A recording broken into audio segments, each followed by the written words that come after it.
নমস্কাৰ বন্ধু-বান্ধৱীসকল, আজি তৈয়াৰ কৰিব ওলাইছোঁ পানী পিঠা। তাৰ বাবে মই লৈছোঁ পিঠাগুড়ি।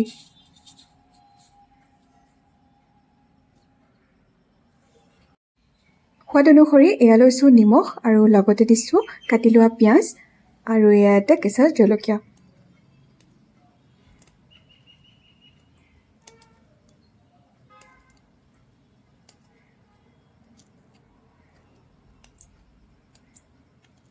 শুকানী আটাইখিনি এবাৰ ভালদৰে মিহলাই লৈছোঁ।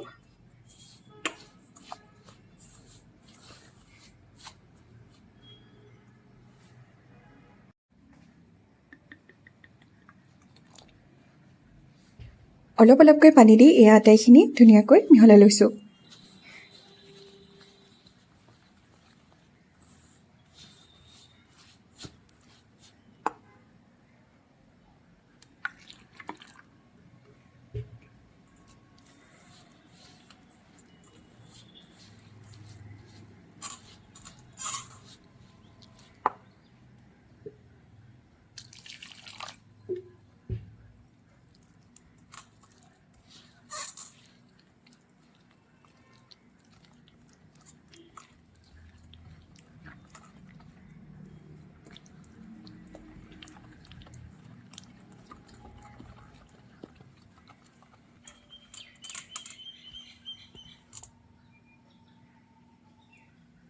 এয়া পিঠা বনাবলৈ ঘোল তৈয়াৰ হৈ গ'ল।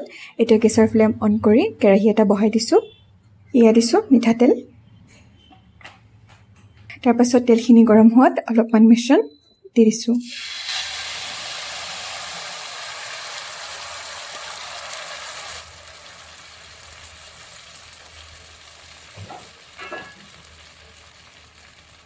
পিঠাটো হ'বলৈ অলপ সময় ঢাকি দিম।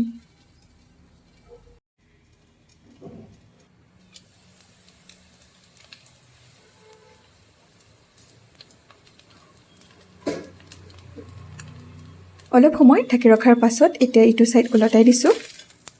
এইটো ছাইডো ভালদৰে হ'বলৈ দিম।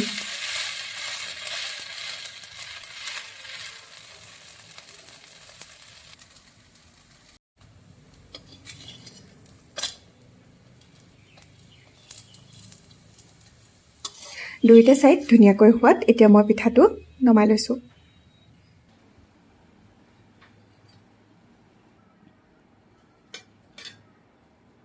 এয়া আমাৰ পানী পিঠা তৈয়াৰ। আপোনালোকেও এইদৰে পানী পিঠা তৈয়াৰ কৰি খাব। আশা কৰোঁ আপোনালোকে নিশ্চয় ভাল পাব।